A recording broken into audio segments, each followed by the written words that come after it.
Hello. Let me know if you guys can hear me. And I also hear my phone alarm go off. Great. Let me just pull that closer so I can turn it off.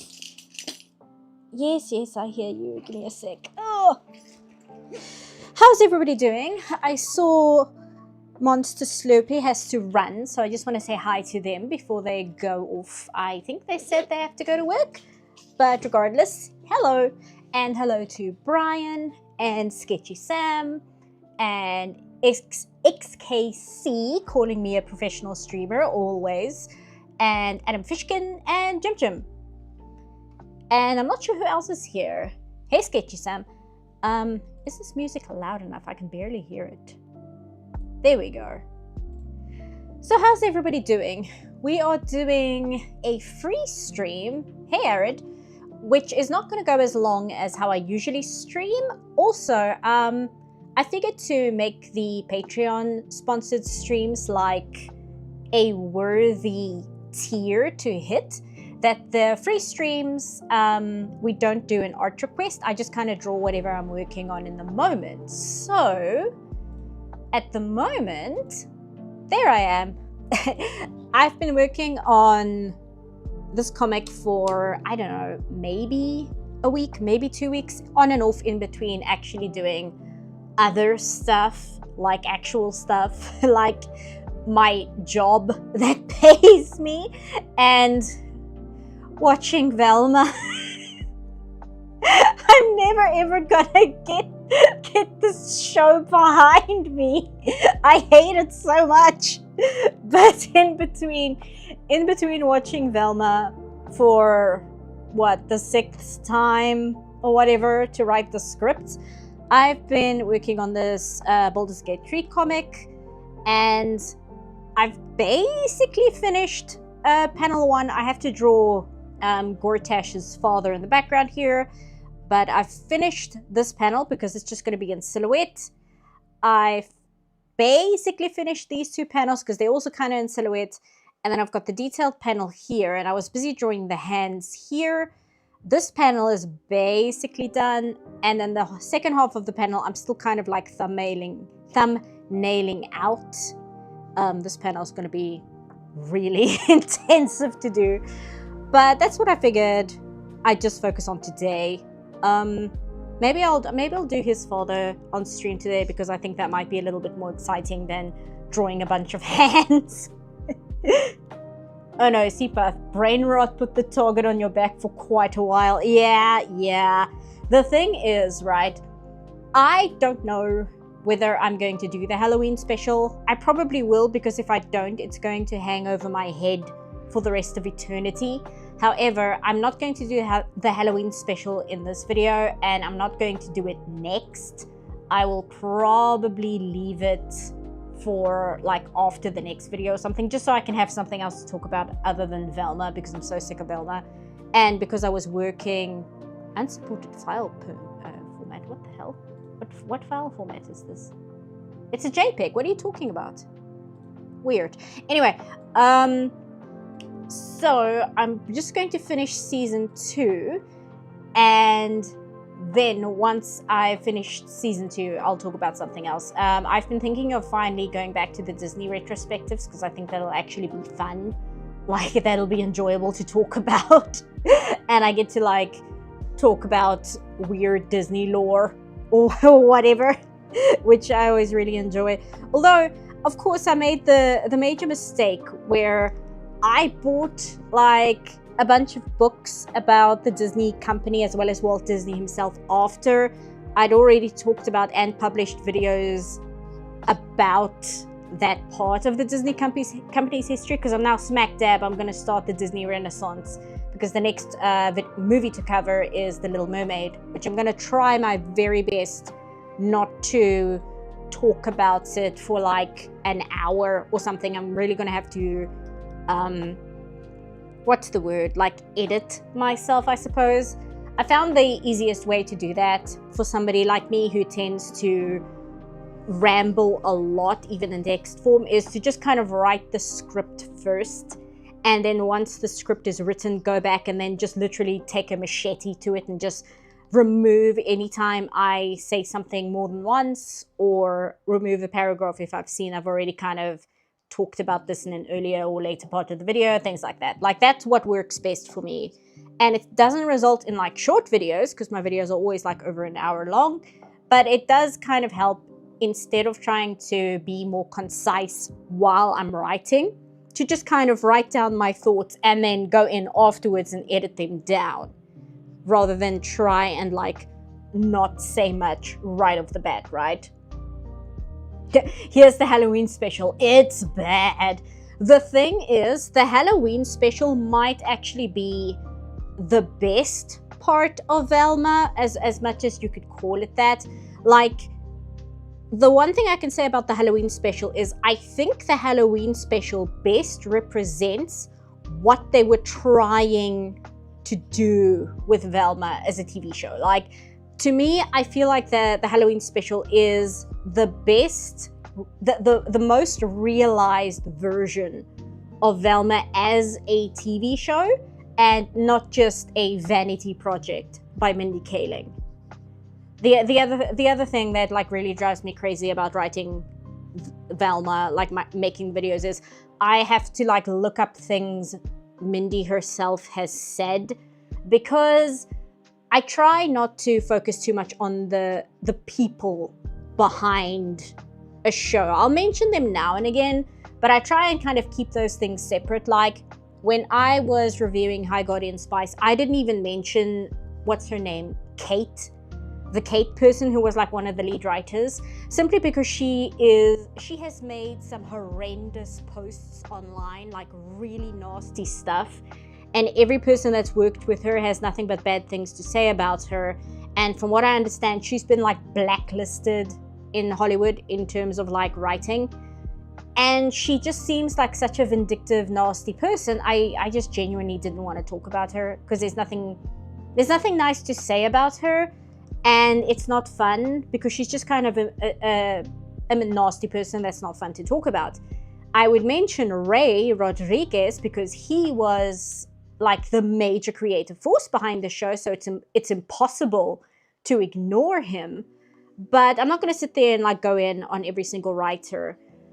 But when it comes to Velma, the problem is it is a vanity project.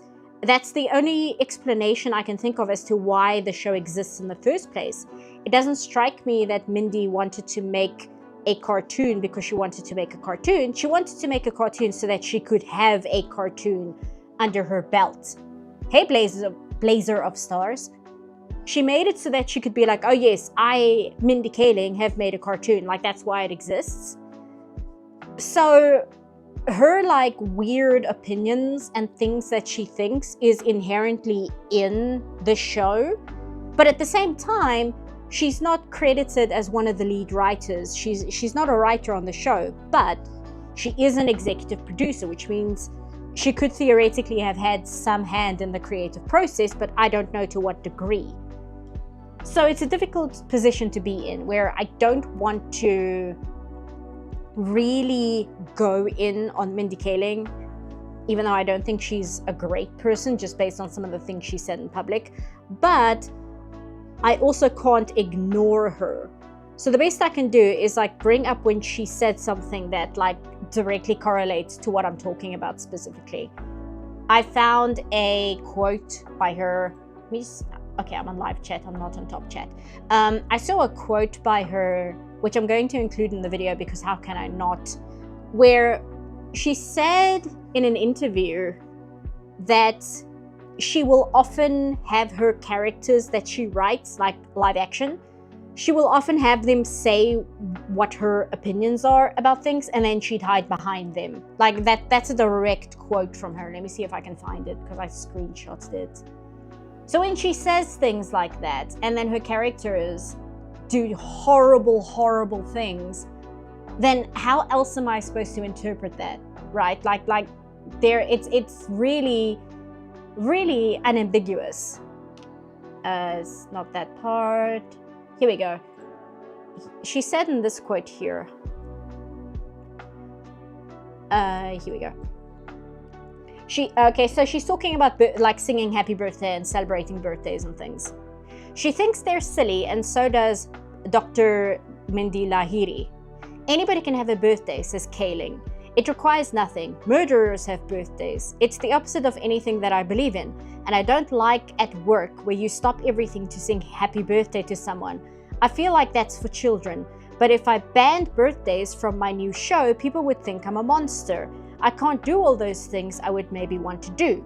So I just have my characters say my controversial opinions and then hide behind them.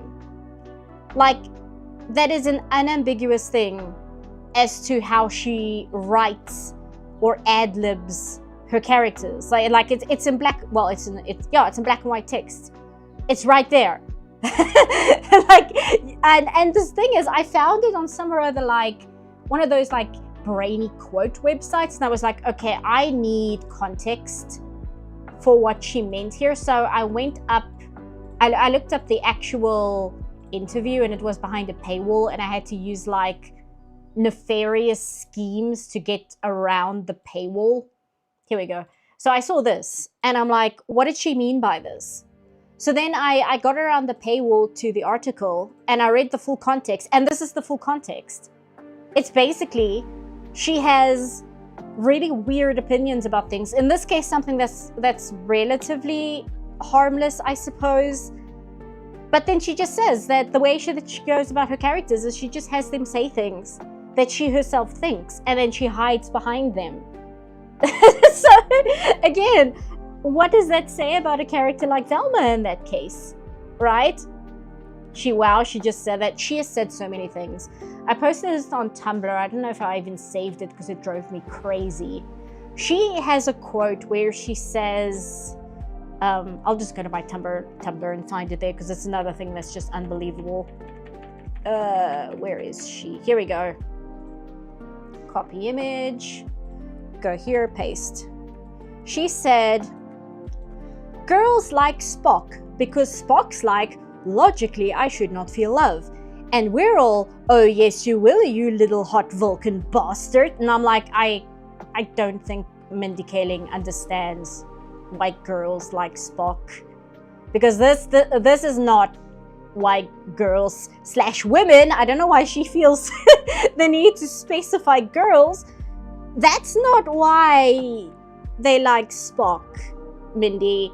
That's like not even close to why girls like Spock. And if you don't really know the history of fandom, the reason girls like Spock is because they like shipping him with Kirk. And that's not like a small demographic. Like, most of fandom history is rooted in the 1960s and 70s housewives who wrote Spock and Kirk fanfiction and would like spread them around in zines. Like, that is the birthplace of modern fandom. So for Mindy to like say, oh, it's because like women are just, they're super attracted to Spock and they all like, they want to make out with him and stuff. I'm like, that's no. No. Also, this woman is like, what, in her late 40s, early 50s? She's older than I am. I know that. I think she's like a full generation older than I am. And you say I'm watching Meghan 2. Do you mean the movie, or do you mean like Meghan Markle? Because if you mean Meghan Markle, Mindy Kaling is friends with Meghan Markle, which probably surprises no one. How do we keep coming back to Velma? Because I need to finish this review. I have to finish this stupid ass video once and for all and just be done with it, so I don't have to keep watching it for the review. Because until then, I'm in a hell of my own making. So, wasn't Spock also voted the hottest man in Star Trek? I mean, he kind of is, but I would be curious as to when that poll or whatever it was took place, because Kirk is the one who's like supposed to be, wait, his shoulder can't go like that. Kirk is supposed to be like the main heartthrob of the original Star Trek, but Spock is, in my opinion, far more attractive, but I think that's because Leonard Nimoy is very attractive, not even just physically, just like as a person. I mean, he was a poet as well. He wrote books of poetry, all kinds of things like that. So he has like that real artist, I don't know, spirit, I suppose, to him, which is inherently attractive. He's kind of like Alan Rickman, I suppose. So it depends, like, what the criteria for attractive is in that case. Let's go art stream. Seep of Silent Hill is just Velma on repeat. Basically, at this point, yes, it is. And it's annoying, right? Because there will be things in Velma that I think are funny. Like, there will be a joke that, like, legitimately makes me giggle. And then literally within seconds, they'll do something to ruin the joke. And that happens so often, and it's so frustrating. Because despite being funny about my criticisms of the show, I'm not, like, trying to automatically bash it. Like, I'm not sitting here going, okay, well, let's find all the horrible ways this show sucks. If there's something I like about it, I'm going to try my best to mention it.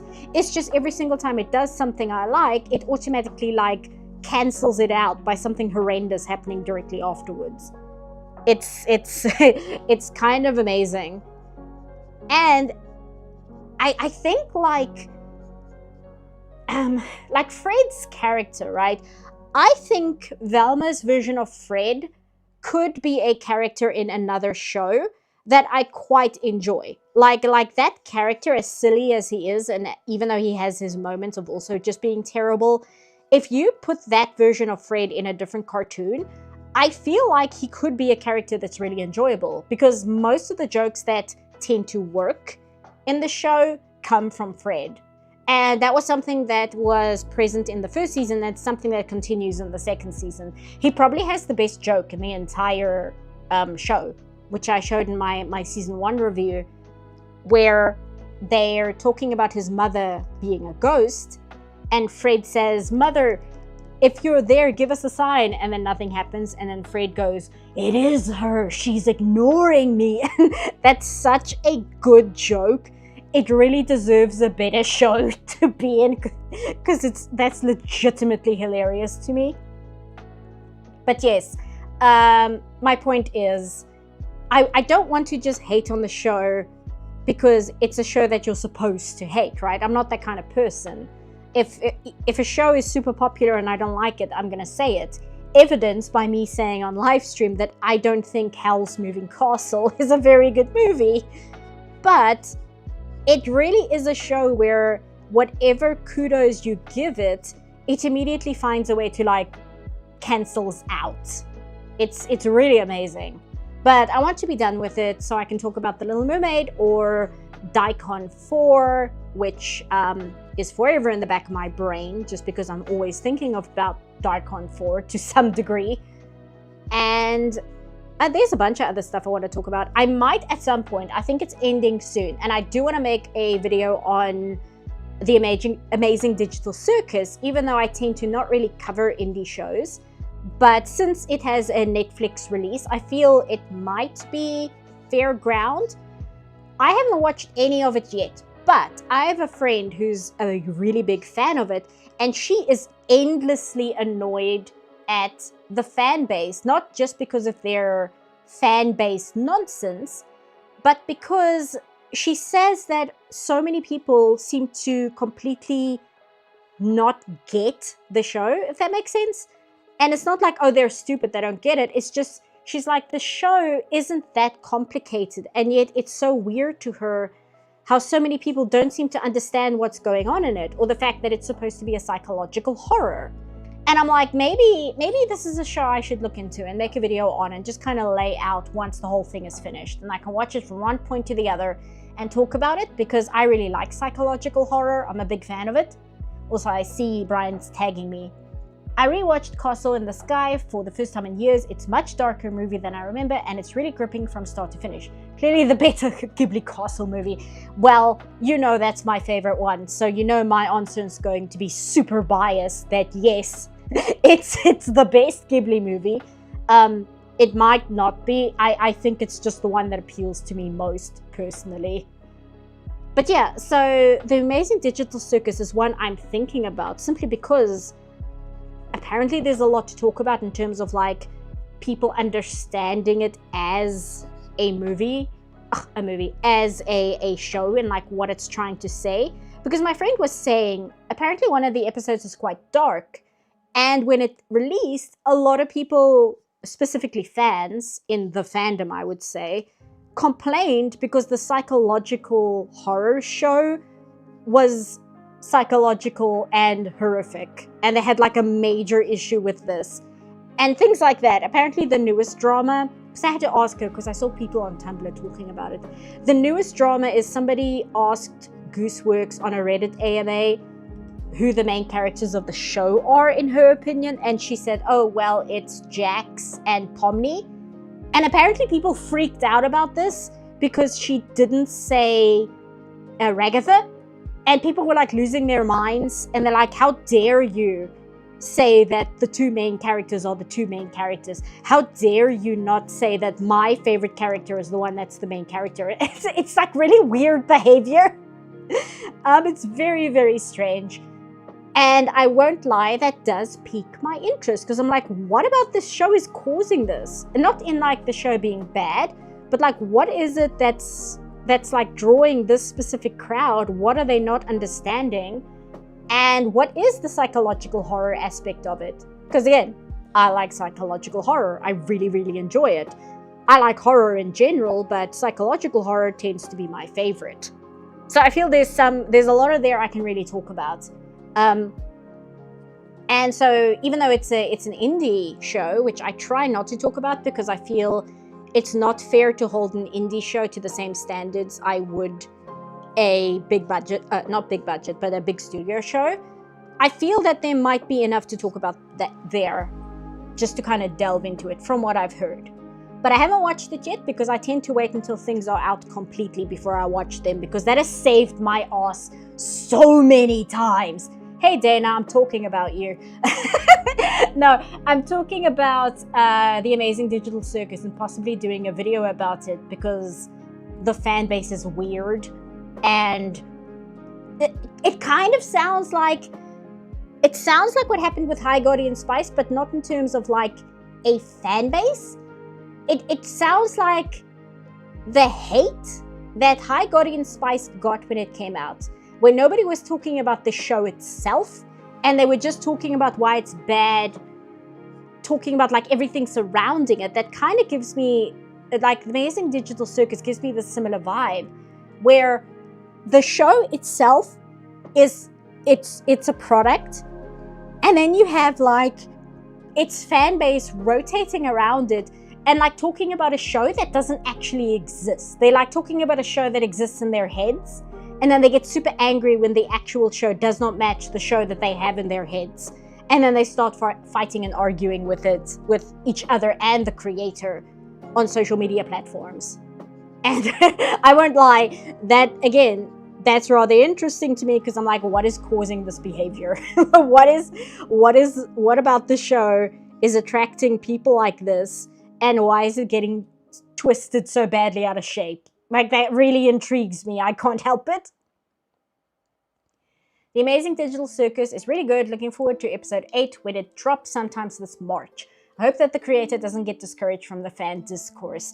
Yeah, like I said, apparently there's been new drama. And it's weird to me because I think like to creators like Toby Fox. Toby Fox has a relatively insane fan base, and I'm allowed to say this because I've been like an Undertale fan since the game came out. I was very active in the fan base. To some degree, I still am. So when I say the fan base is insane, I'm allowed to say that because the fan base is in fact insane. And yet I don't see Toby ever really engaging with it or getting affected by it. He just kind of does his own thing in his own bubble, and he leaves the fans to whatever weird infighting they have going. And then I think also of like Jonan Vasquez, which I've been a fan of Invaderism since it aired, like 2003 or whenever.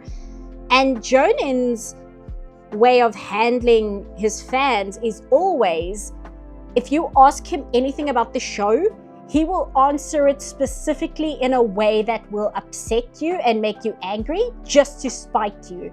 And it became kind of an in-joke in the fan base, where if you want to know something about the show's like world building or characters, do not ask Jonan about it, because he's going to make up a canon that's going to be the complete opposite of what you want. And because he said it, it's now canon. So don't ask him anything, because he's going to come up with some weird answer, and it's just going to upset everyone. So don't speak to him. And it was very funny when the movie came out, and a lot of the younger fans just did not understand this, and they're like, oh, Jonan hates his fan base. And the older fans are like, yeah, we know. He's hated us for 20 years. We're very aware of the fact that he doesn't like us. What are you drawing today? I genuinely can't tell. I am just working on this Baldur's Gate 3 comic that I've been working on all week. Because it's a free stream, we're not doing an art request, and we're going to do a short stream because I do want to kind of incentivize the Patreons to donate to getting the full stream. But I also don't want to completely cut off streams completely when the Patreon doesn't reach its tier, like the goal, I suppose, of getting an art stream. Because it's stupid for me to not stream, because that's kind of like shooting myself in the foot and then blaming my patrons for it, I suppose. So I figured I'll do 2 streams a month. One that's the free stream, and then one that's the Patreon stream if it hits the tier. So that way we always get a stream per month, but the patrons still get a stream that's like worthy of actually sponsoring. Yeah, it's okay. He's in the background. He doesn't need to be too detailed. CPuff demands more money. Have you watched Clannad yet? I started. I need to watch more of it. I think I'm like on episode 3. I remember a few months ago people were asking me about it because Jan Neko Sugar Girls uses a lot of Clannad music in it. So every single time a song would play in Clannad that I recognized, I'd be like, oh, it's the Jan Neko Sugar Girls soundtrack. Which I know is not the anime's fault, but it's really funny to me. Please donate to CPuff's Velma recovery funds. CPuff will get money the second she starts streaming Mass Effect. Yeah, I know I keep saying it, but I do always intend it, that I mean to get back to it. Velma recovery fund. Thanks. Thank you, Avina. Thanks, Dana. But yes, when I say I'll do this, I'll do that, I do it with full intention to do so. I never say I'll do something and then don't do it because I don't actually mean to. It's just ADHD. It's literally all it is. Which is not a great excuse, but it's the true excuse. But yes, so The Amazing Digital Circus, I'm probably considering, especially like when it finishes, that might be a good time to post it as well, just in a more cynical way for like the algorithm. You know, it'll do quite well if once the show is finished, I can put out a video that's like all of The Amazing Digital Circus and things, or something like that. That'll do quite well. And I still kind of want to do Steven Universe, I think, but that won't be next. Like I said, I do think that I want to focus on The Little Mermaid next. Simply because I finally feel I'm not as intimidated to cover it as I have been for a very long time. Because I'm like, how on earth am I going to be concise enough to cover this as part of a video, not just its own video on its own? Because the problem is I really like doing research. And because I like doing research, I over-research something. So I end up with all this information that I find very interesting. And then I want to put like all of it in the video. And that's just not a good idea when The Little Mermaid is not even going to be the prime focus of the video. You know, just because I like it doesn't mean I can completely derail the entire format just to talk about my favorite Disney movie, you know? It's not smart to do it that way. Not even just from a YouTube standpoint, but from a time standpoint, that's just going to take me so much time to work with. It's just going to be a lot. So I'm going to have to try and be as concise as I can and then move on, because Beauty and the Beast will be after that. And then I believe it's Aladdin. Yes, it's Beauty and the Beast. Then it's Aladdin.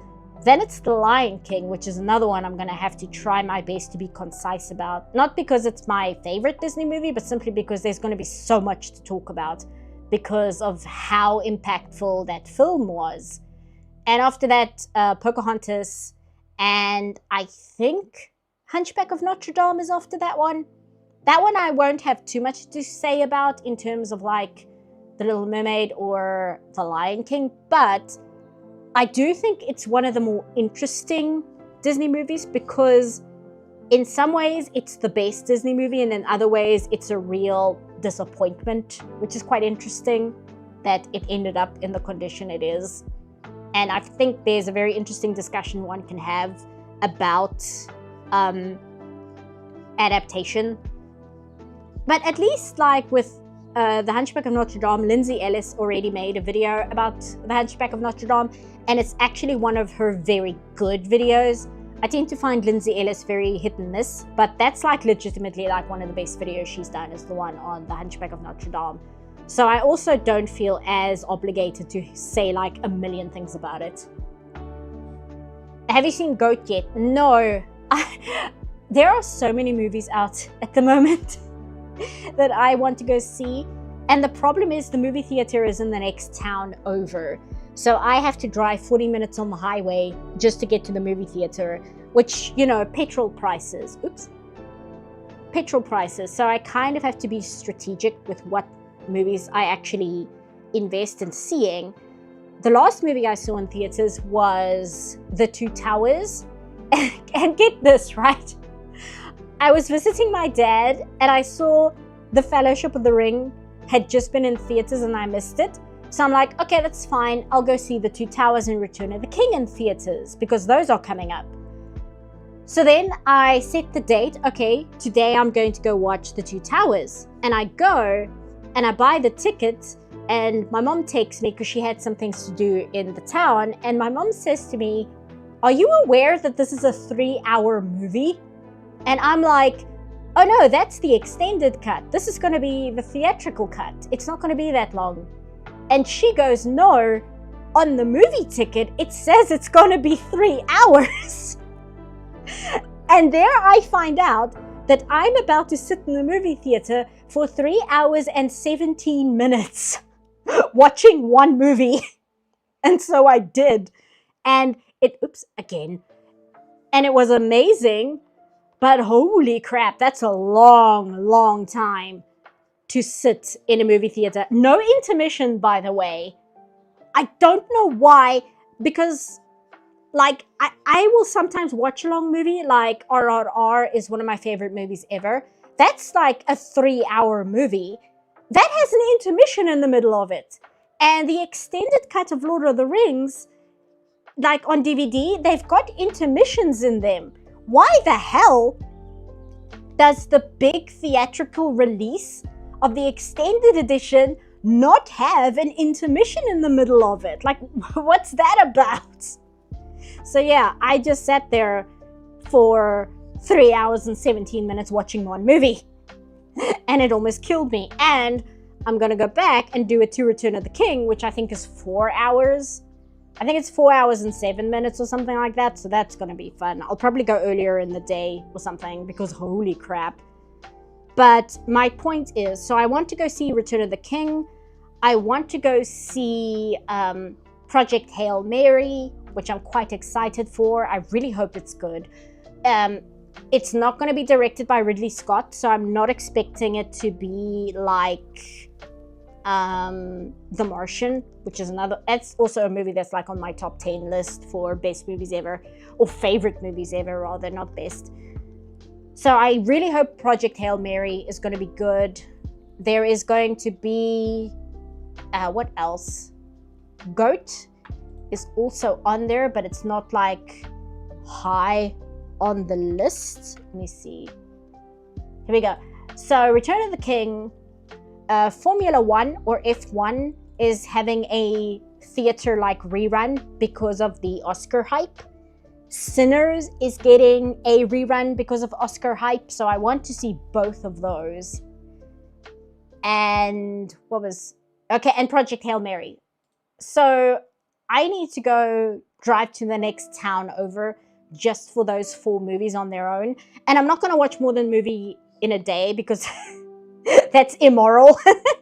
You can't watch more than 1 movie a day. You can't do that. That's not how that works. So that's going to be a lot of back and forth. Plus, I'm not sure, is Goat like actually good? I know I hate movie trailers. I genuinely despise movie trailers because they're all edited the exact same way. So you can like predict what the beat of the trailer is going to be as it's playing, and it just drives me insane. So the trailer of Goat looked terrible, but it's because I hate trailers. So I don't know, is the movie actually any good? Because I couldn't tell because the trailer was so awful. I haven't really checked out any reviews of it yet. I did email the movie chain asking if we're going to get Iron Lung, because as far as I can tell, we're not getting Iron Lung in this country, but I felt the need to ask because maybe we'll get it later just because it's been so popular. So maybe my theater will be like, oh, we should get this, and then it comes out like a few months behind the States or something. But as far as I can see at this point, we're not getting Iron Lung, so I'm going to have to wait until I can get it somewhere else. Because I would like to see it in theaters. I would. But at the moment, that doesn't seem to be a thing, unfortunately. How do you know so much about the Eagles coming? Well, you have to know these things when you're a wizard, you know. You're talking about the Eagles in Lord of the Rings. That's such a silly argument to me. Because people who are like, oh, why didn't they just take the Eagles to Mount Doom? They're like not paying attention to what the story is saying about Frodo being the ring bearer. And on top of that, just like logic, you think that Sauron wouldn't see a flock of giant eagles flying towards Mount Doom and just like shoot them out of the sky with like a sky laser or whatever? like the Eye of Sauron just shoots this big fiery laser beam and shoots them out of the air. Like, that's what happens in my head if I think about the eagles just flying to Mount Doom. But even if you ignore like the logistics of that, the other thing is Sauron, he has no idea that the plan is to destroy the ring. That is not a possibility. He cannot fathom the idea of the world of men destroying it, because in Sauron's head, nobody would throw away that much power. They would just want to use it for themselves. So he never considers that as a possibility at all. And at the same time, with Aragorn showing up and appearing out of nowhere again, as far as Sauron is concerned, the ring has to be with Aragorn. Because Aragorn is the king of men. Aragorn is the guy that's going to cut him down. Aragorn is the descendant of Isildur. So obviously, the person who is going to have the ring is Aragorn. The fact that Frodo has it and is sneaking in through the back door, that like never ever occurs to him. That's the whole point. He doesn't think that people would destroy it because Sauron is the kind of person who cannot conceive of the idea that some people are not, they're not like seduced by the promise of power. Like, it's not attractive to them. That's just that, like, Sauron cannot fathom that as being a reality because of the kind of person he is. And that's a reflection of certain people that you find in the real world, especially those in power, is the fact that some people don't want power. They don't want that. Like, that is just an insane concept to them. It's kind of like, this is a crazy example, but you'll know what I mean. You know, in The Devil Wears Prada, there's a scene right at the end of The Devil Wears Prada where it's Anne Hathaway, right? Yes, Anne Hathaway says to Meryl Streep, who would want to live, well, she says something along the lines of who would want to live like that, or why would they envy us or something. And Meryl Streep turns away, puts on her sunglasses, and just says matter-of-factly, oh, come on, dear, everybody wants to be like us. Like, the concept to Meryl Streep that somebody would not want to be a super successful magazine editor, completely consumed by fashion and the magazine world and the publishing world, even though it destroyed her marriage. Like, the idea that somebody would not want that is an alien concept to her as a character. Like, it just does not compute in her head that there are people who would not want that. So Sauron is kind of similar, where he's like, well, what do you mean? Everybody wants that. Like, no, nobody would give that up. What do you mean they're going to destroy the ring? That doesn't make sense. Why would anybody want to destroy the ring? That's stupid. Like, it's that kind of mentality. So again, that's why the Frodo plan works, is because it's like the sacrifice and the disinterest in power that's just like an alien concept to Sauron. Anyway, I have a lot of feelings about the Eagles, the Eagles argument, because I find it very silly, and I find it like it's looking at the story from like a very, very literal perspective, right? It's looking at it from like, okay, well, if you do this action, then the logical response to this action would be that action, and it doesn't really take into account like how the characters think. It doesn't really take into account like the psychology or the internal workings of the individual characters, and how each character has a very different perspective on the world and like what their wants and desires are. Because the kind of person that says that thinks that it's all pretty surface level. And they may understand things like, oh, well, Frodo doesn't want to wear the ring. The ring is corrupting Frodo. He should not wear it. They get that because it's shown in black and white on the screen. But then the concept of like, okay, well, why didn't you just do this? Why didn't you just do that? As like trying to find the most efficient way to get the ring to Mordor, it just kind of negates any of the actual psychology going on there. And I feel like it's often said by people who think that a story isn't something that you're supposed to experience. It's supposed to be a puzzle that you're able to solve, which drives me crazy. I can't stand it, the kind of person who interacts with a piece of media as if like it's a puzzle to solve. Like they're in a competition with the writer to figure out the story before the writer reveals to him. It's like, no, dude. Stories are not video games. Sometimes stories are video games, but not the part that you're supposed to figure out, you know? Anyway, that's a very long rant, but I hope you understand what I mean. That's a big thing also. The whole point of the Eagles are that they are a literary device. And if you watch /read Tolkien, knowing about the symbology he uses, the Eagles make a lot more sense. The thing is, right, I'm in the process of actually reading the books properly, and even I understand the Eagles and like why they're not just a taxi. They're not an Uber you can call and be like, hey, can you drop us off at Mount Doom, please? Thanks. You know.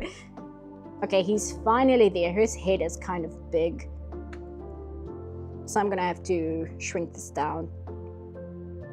Do I need the understructure? Not really. I've kind of drawn enough of it. I should probably grab it just in case so I can shrink down this entire part. There we go. In Baldur's Gate 3, their heads are actually a little disproportionately big to their bodies. And it's because it's an almost isometric view. So you tend to look at the characters. Most of the time you see them from like 3/4 up. So all the characters in Baldur's Gate do actually have bigger heads than normal human proportions. But I don't want to overdo it. And I think it's probably more noticeable in art than if I had just done it myself. If I had just kept the proportions of the game. Okay, for the background in this one, oops, here.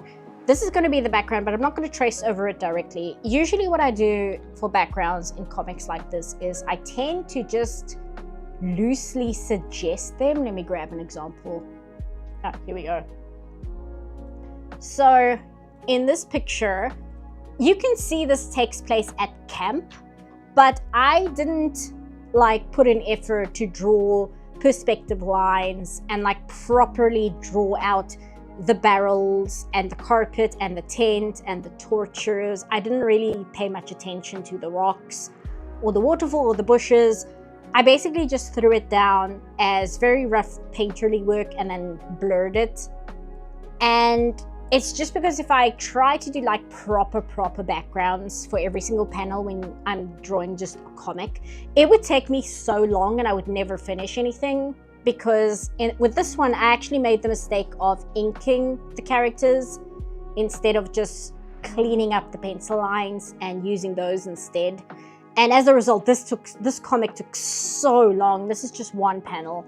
It's not even that long a comic, but just because I made the mistake of inking the characters, it tacked on so much extra time because every single little thing I had to ink here.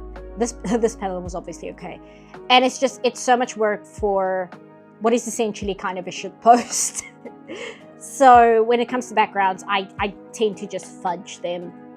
So for this one, I've got this as reference behind them just to kind of know more or less where the characters are. Also, I see I've drawn Gortash's father too high. I'm just going to move him. But other than that, I'm not going to pay too much attention to it. There we go, put him there. So that's that panel. Okay, these two are done. These two are done because I'm going to have these in silhouette here. I'm not entirely sure what I'm going to do for the background. I don't really know where they're supposed to be standing. I don't want to put like just a block color because I want to have the shadow for Raphael here against something. So maybe I'll have it be like the outside of the cobbler shop. So the parents are standing here where the doorway is, and then Raphael is taking Gortash away, and like it against the wall of the shop, you can see the wings and horns and tail shadow against it, kind of like Darth Vader. And that's kind of the idea. This one doesn't really need a background. This one is just going to be colors, and this panel is done. So that's the backgrounds for that one. In this one, we're also just going to have black colors, like blank colors for here. This is going to have a background, but it's going to be relatively simplistic. It's going to be just some rolling hills and clouds. And then the Nautilus, which I will figure out how detailed I want to draw the Nautilus. This will have a background, which will also be just the other angle of the shop in this panel. And then this one, you can see I've put the screenshot down already. I'm not sure whether I should use the screenshot itself or if I should just kind of fudge it and paint over it, just to give it a painterly look, which I might do because otherwise it might stand out a little bit too much compared to the other backgrounds. And then I've got these two panels, and then I've got two more blocks of text here, which, where are they? This one and this one, they're very small. It's just these two lines here. And these two, was it this one? It might have been this one. I had an idea for a panel, but I can't remember which text I meant for it to go with. I'll figure that out later. But anyway, that's where we stand. I forgot Gortash's parents, and you said that it all came rushing back. Yeah. I was in this part of the game a few weeks ago, and I just had a thought about it, and then I was like, you know what, that would actually make for an interesting comic, so that's what I'm doing. I have another comic I want to do for Dirge, like an interaction between Dirge and the Emperor, which I think will be very interesting, but that's going to be a lot of panels. Because I can't be normal. I can't just draw like an illustration. I always have to have like these ideas for overly intricate dialogue scenes or like interactions, right? And then I have to draw those, and then it takes me like a month. And then by the end of it, I'm like, why did I do this? Have I watched the movie The Peasant? This is a Polish animated film, each frame of which is a painting on canvas. The film is based on old Polish books. I don't, but I'll have to look that up because the only other movie I know that uses paintings like that is Loving Vincent, which I still need to watch. But in that one's case, the reason I haven't watched it yet is because I am very scared of it. It's going to really upset me. But Gary's full name Sorry. is Gary. Shut up, Indigo. Sorry, I opened YouTube and he started talking. The Peasants. Let me see if okay, here it is. Oh, that looks good. Okay, yeah, I'm gonna have to look into that. Sorry, Windigoon jump scare. But yes, so I don't know why I always feel the need to do like these vast, huge art projects with like all the time that I don't have. And yet I'm like incapable of just like doing a normal, quick comic, right? Like I can't just do something, a quick scribble or like a suggestion. It's by the same, oh, okay, that makes sense. That makes sense why it's like that then. Because who else would be crazy enough to do an entire movie with oil paint or whatever, unless it's somebody who like actually did that already. It's the same with like stop motion animators.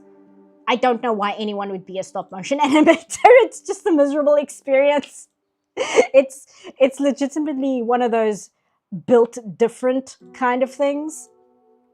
But see, I wish I could draw comics like this artist where she'll just have like these very loose little illustrations that just kind of suggest the characters.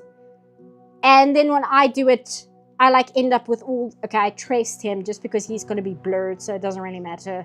But like I have the need to be like, put down all the details, make sure that I get the clothing accurate and all of that. And I don't know why I do this to myself, because it always takes long. And then I always end up like burnt out by the end of it. And I'm like, why did I do this? And then I have ideas for like animatics I want to make. And I haven't done that yet, but that's going to be another piece of like, why did I do this? Like when I finally get to it. You need to be a stop motion animator in your DNA. Yeah, like literally, you need to be born a stop motion animator or it's just not going to work, because the work requirement to be a stop motion animator is just too high for a normal person. And the thing is, once you're a stop motion animator, that's what you do. You can animate in other ways, but you don't, because you're a stop motion animator. That's your medium. So then you just use this medium that like ends up killing you because it's so demanding. Okay, now for this hand, I want this pose as well. As I've got this reference here. Where is my reference? Where are you? Oh, there you are. Okay, so it's these two. Let me just move them because at the moment they're in between my doodles. So I need that to be there. Okay. So knuckle there. A big one I'm waiting for is Yuri Norstein's The Overcoat. Oh geez, do you think that's ever gonna come out? Like, legitimately, and I don't mean that like, oh, you're stupid for waiting it. Like, legitimately, do you think that he's gonna be able to finish that like before he dies? Because I hope he does. I hope he finishes it because I would love to see it, but I don't know whether that's going to be possible. In my opinion, it's going to end up being a Thief and the Cobbler situation where the scope of the artwork is just to such a large degree that, how long has it been? 50 years, 60 years? And we're still kind of piecing it together in an incomplete state. Like, I feel that's going to happen to the Overcoat. Like, we're going to get a version of it, but it's not going to be like a complete movie, if that makes sense. It's going to be an approximation of the complete movie. I legitimately don't think he's going to be able to, like, finish it to a degree where you can put it in theaters as a completed piece of animation. And it's not, you know what, I say that, and it makes it sound like that's a bad thing. It's not, because I really, really like the recobbled cut of Thief and the Cobbler. I actually like the incomplete nature of it because I really enjoy seeing things like the film cutting from completed animation to pencil roughs to storyboard panels. I really, really like that in the Recobbled Cut. I feel like it gives the movie a lot of personality. It gives it a very tangible textile feel to the film. So, hey, if the Overcoat comes out and it's incomplete in that way, it doesn't necessarily have to mean that the movie's going to be bad or anything like that. It's just going to mean that the movie is going to be in a different condition than wanted, I guess, than the intended end result, I suppose. I haven't told who I'm drawing. I'm drawing Gortash's parents. If you haven't played Baldur's Gate 3, this isn't really a spoiler because it doesn't really tie into any of the events of the game's plot. It's just kind of backstory.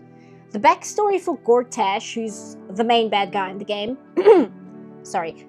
The backstory is his parents got into massive debt when he was a child, and in order to pay off the debt that they had with some loan sharks, they sold off Gortash when he was a child to a warlock, not knowing that the warlock was in fact Raphael himself, who's a devil in the game. And they basically sold Gortash as a child.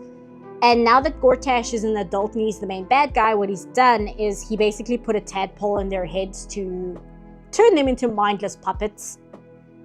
And so I'm drawing this comic about thoughts I had when I got to this part of the game just recently for the third time I'm playing. I had some interesting ideas about it I didn't think about the first time or second time I came across these characters. And I thought it would be nice to kind of put it in comic form. So that's who we're drawing. Because it's a free stream, so no art request. It's just basically whatever I'm working on in between working on 5,000 other things. The Thief and the Cobbler has gorgeous animation, but nothing has been made like it since, because the labor is just insane. Yeah, I'm trying to think. Is there like... Oh, I was about to say, is there a movie that's entirely on ones? I don't think so, but I think the closest would be Akira. That's like the only movie I can think of, unless you're going into something like very artsy, like Loving Vincent. Akira is the closest I can think of a movie with that dedication to quality. And Akira, some of the scenes in that movie are genuinely insane. Like, as in, like, I don't know why you chose the absolute most labor-intensive way to do this part of the story. I'm glad you did, because it's one of the best things I've ever seen, but holy crap, you know? Thief and the Cobbler is a different matter because Williams wasn't animating the whole thing by himself. He had Ken Harris, Art Babbitt, Grim Natwick, and Emery Hawkins, not to mention a full generation of British animators who did Roger Rabbit. I mean, that is true. Yeah, I think the main problem with Thief and the Cobbler was mainly money, right? It was they ran out of money and he couldn't pay the animators working for him. That was the major problem. Hi, HJ Fires.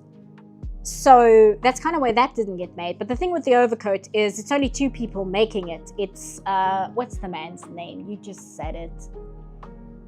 It is Yuri Norstein. It's Yuri Norstein and his wife making it because Yuri doesn't really trust anyone else working on it. He doesn't trust anyone else, so it's just him and his wife. So that's also why it's taken them like 40 or 50 years to get to where they are now, and it's not finished yet. I'm also thinking like a movie that's been in the back of my mind that I've really been wanting to get to watch is a animated film on Netflix that my friend has really been insistent about, called, what's it called? Let me just look it up quick.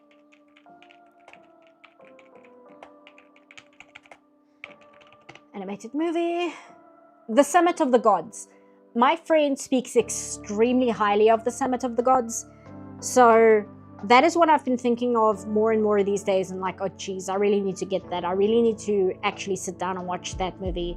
So that might be the next thing I sit down and watch in terms of just sitting down to watch something rather than going to a theater, just because it's been on my mind and it's been haunting me lately, thinking about it. So that might be what's next on the docket. Maybe. I'll see. Because again, I make promises. Even to myself, I make promises about what I'm gonna do. And then I end up not doing it. And I end up getting distracted and doing something else. And it's very frustrating. It's a very frustrating existence. The Animal Farm trailer looks like a fucking joke, not in a good way. You know what? I don't really hate watch her because I don't have that kind of energy and she does kind of just annoy me. But Lily Orchard apparently had the most insane take about Animal Farm I've ever heard of in my life. What was it specifically, Dane? You're in chat at the moment. She said something about the fact, like, she didn't think Animal Farm was political or something. Like it was legitimately one of the most insane things I'd ever heard in my life. And I want to say she tweeted it, but I don't think she's on Twitter anymore. She's probably on Blue Sky or something. And I just remember hearing this and I'm like, what? Like, it's one of those things where I'm like, is this rage bait? Is she saying this specifically to like rage bait people? But then I remembered it's Lily Orchard and she's just an insane person. She said that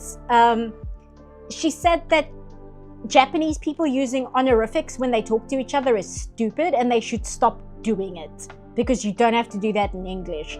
That's like one of her takes that like knocked me to the floor because it was so insane. It's not even like wrong or bad, it's just insane. Like that's an insane thing for somebody to say. She said that you only fall for propaganda if you felt it, and that Animal Farm wasn't political and people are looking too deep into stuff. That was it. So now, every single time I think of the new upcoming Animal Farm movie, instead of focusing on how bad it looks or the fact that it looks like an Illumination movie, all I can think about is Lily Orchard saying that it's not political and that people saying it is are like looking too deep into it. That's like all I can think about is like the specter of Lily Orchard and her batshit insanity because I can't believe what she's saying. And I'm like, what must it be like to be Lily Orchard? What must that be like to wake up one day and find that you are Lily Orchard and you are having these thoughts and you legitimately believe them? So don't look too deeply into Animal Farm is S-tier rage bait. The thing is, I don't know if it is with her because, again, she's insane and she said some very insane things in the past that I know for a fact are not rage bait. She like legitimately believes them. Like apparently one of the things she said was the Toonami butchering of Cardcaptor Sakura, or what are they called, like Card Warriors or something, that's objectively better than the original Japanese version.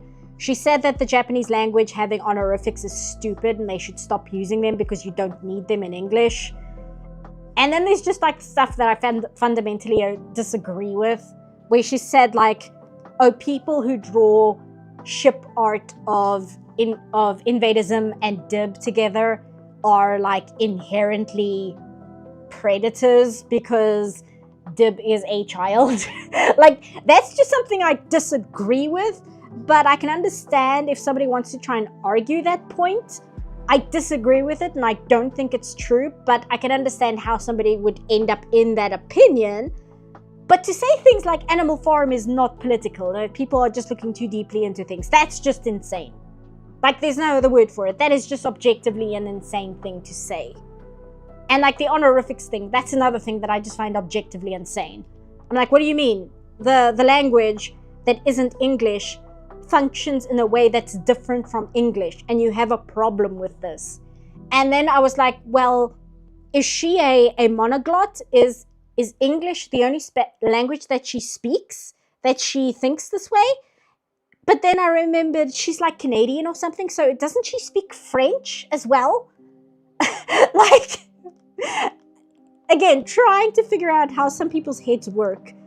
It's a fruitless endeavor, but I can't deny that I become intrigued and I want to like study them. Like you study a bug, I suppose, under a glass, just because you're like, how are you this way? Like, what led you to think these things or think along these lines? What led you to believe this? It's like that scene in Bill and Ted's Excellent Adventure where they arrest all the historical figures because they're causing a scene at the mall, and obviously the cops don't believe that they're really the historical people that they say they are. And there's a scene where the cop is exasperately, I'm struggling to talk tonight. He's asking Sigmund Freud, why do you think you're Sigmund Freud? And Sigmund Freud just stares at him and says, why do you think I am not? Like they're in a therapy session. That's kind of how I feel trying to understand people like Lily Orchard. It's like, why are you this way? What led to you thinking these things? Did you summon a big head demon? Because you got a big head. As one of our resident Canucks, it's a pretty small minority of people who speak both English and French. It's usually only people who are those languages where those languages overlap, like Ottawa or Montreal. Yeah, I figured, and I don't know enough about her to know where she lives specifically, and I don't care enough to find out because I'm like, I don't care. I just kind of find her funny.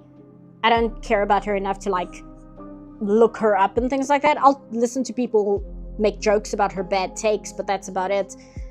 But yeah, it's just it's very weird to me. It's like, how, like, not all languages have the same structure as English, you know? I speak Afrikaans at home, and Afrikaans has an entirely different sentence structure to English. Like where you place verbs and how you articulate ideas and thoughts based on whether it's a positive or a negative, that's completely different to English. The entire way that the sentence works is completely different to English. So it's just bizarre to me. It's like, is that a reason why you think that honorifics in Japanese are stupid? Which is still an insane thing to say, because I don't speak Japanese very well, right? I speak Japanese extremely poorly. But even I can understand why honorifics are useful, because it's an easy way to immediately understand what the relationship between you and the person you're speaking to is.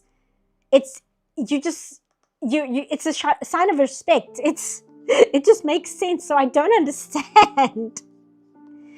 And I suppose that's why it's fascinating to me, right? It's because I don't understand, and I'm never going to understand because it's insanity. But it's like my brain can't accept the fact that it's insanity. So it's like, no, there must be a way we can solve this for it to make sense. And it's just difficult to accept that, no, it doesn't make sense because it doesn't make sense and it's insanity. So yeah, Animal Farm. That's what I think about that. Let me look it up one sec. Also, even though I live in a fully Anglophone area in Canada, I'm still learning French because I think c'est une très belle langue. Yeah, I can understand that.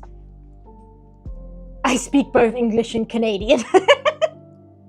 I ride up the moose to the store to get some maple syrup, eh? Sounded more Irish than Canadian. I spent like 2 years in Vancouver. I became very familiar with the Canadian accent, even though I can't mimic it.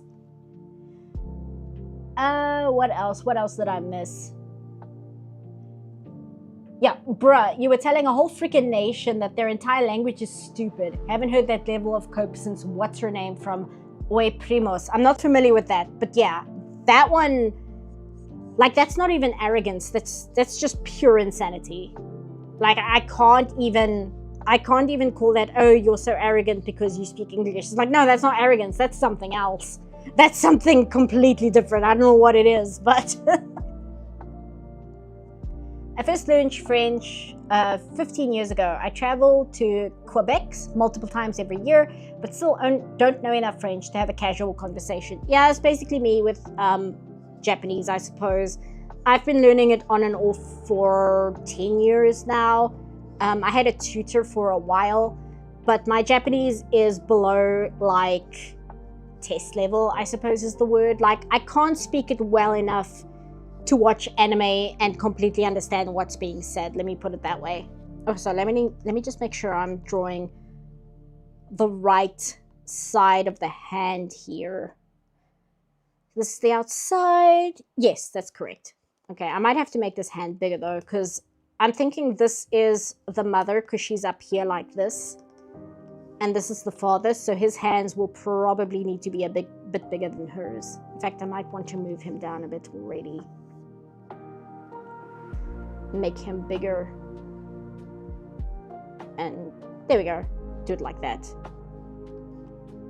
I don't have a solid idea of what his hand poses are supposed to be. I just kind of have his hands there because the mother's hands here are what's most important. She's also going to have like a little pouch of coins in this palm here. So I think it'll be okay.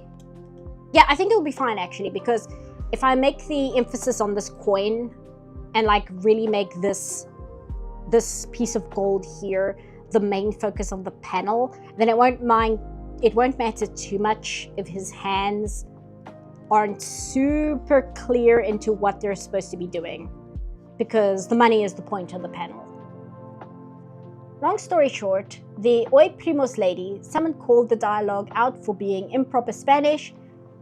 Excuse me, I'm hiccuping. And one of the VAs responded basically saying it's a colonial language that was forced onto South America, so I can't even be bothered to speak it correctly, and anyone who doesn't like it can kick rocks. And essentially what her argument boiled down to. That's like, there's a famous Tumblr post where somebody compiled insane responses by people who only speak English. Like, there's one person who was yelling at somebody on Tumblr because they were from Spain, and the person told them Spanish is a language, it's not a country. that one was very good. And the other one was somebody asked somebody else, you have ARAB in your bio, is that like AFAB or AMAB? And the person's like, no, it's Arab. That's my ethnicity. Which is very good. Like, these people exist. I want to believe they're all like 15 or whatever, but experience has taught me no, some of these people are older than I am. Oyos Primos, I'm not familiar with that. I don't think I know the name. Because I hear you guys saying it's a show, and I don't really know it. But again, as I always say in these streams, I'm terrible with names, so maybe I've heard of it and I've just forgotten. I don't know. I'm also like behind on everything, and I live under a rock my entire life. I got like flack on Tumblr recently because the new Muppet Show pilot, I guess it is, aired a while ago, and it had, who was this person? No, not Patio. Where is it? Scroll down. I just saw somebody talking about this. Here we go. Yeah, Sabrina Carpenter, that's her name. So the new Muppet Show pilot came out, and Sabrina Carpenter is the host or something. And I replied to a GIF set about this on Tumblr, and I'm like, who is this person and why isn't Kermit the host? Basically being like, who is this person? Why is she in the Muppet Show and why should I care? And so many people were like, it's Sabrina Carpenter. And I'm like, I don't know who that is. And they're like, how can you not know who that is? And I'm like, I legitimately don't know who this person is. Why is she in the Muppet Show? And like, so many people got angry with me, and eventually somebody was like, she's a pop star. And I'm like, oh, okay, I understand. But it was like wild to me where people got like really bent out of shape just because I was like, why is this person here?